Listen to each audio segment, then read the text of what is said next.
आता बघूयात पुणे शहरातल्या टॉप 9 बातम्या। भाजपनंतर आता अजितदादा गट सुद्धा नागपुरात राबवणार सदस्यता मोहीम, तर भाजपसह दादा गटाची नागपूर पालिका निवडणुकीसाठी जोरदार तयारी। पुणे महानगरपालिका निवडणुकीमध्ये शिवसेना 40 ते 50 जागा लढवण्याच्या तयारीत, जास्तीत जास्त नगरसेवक निवडून आणण्याची सुद्धा तयारी। सोलापूरच्या मोहोळ तालुक्यामध्ये ठाकरे गट आणि शरद पवार गटाला धक्का, माजी पंचायत समिती सदस्य, माजी उपसरपंचांसह 30 जणांचा शिंदे गटात प्रवेश, मंत्री भरत गोगावले यांच्या उपस्थितीमध्ये हा पक्ष प्रवेश।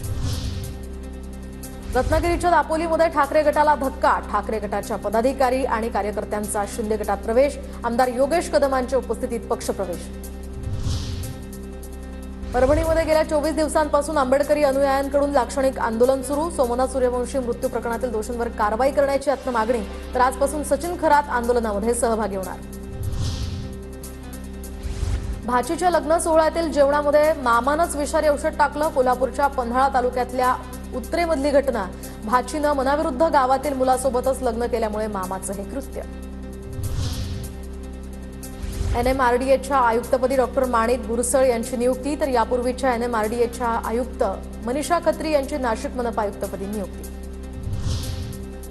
वसई विरार महापालिकेकडे डिसेंबर अखेरपर्यंत 252 कोटींचा मालमत्ता कर जमा, नागरिकांच्या प्रतिसादामुळे आता मागील 3 वर्षांची सरासरी ओलांडली, 2024 ते 25 मध्ये मालमत्ता कर वसुली 500 कोटी करण्याचं महापालिकेचं ध्येय। कोल्हापूरच्या इचलकरंजीमधील पालिकेचे उपायुक्त प्रसाद काटकर यांच्या गाडीला ट्रॅक्टर ट्रॉलीची धडक, सुदैवाने यामध्ये कोणतीही जीवितहानी नाही, मात्र उपायुक्तांच्या गाडीचं मोठं नुकसान।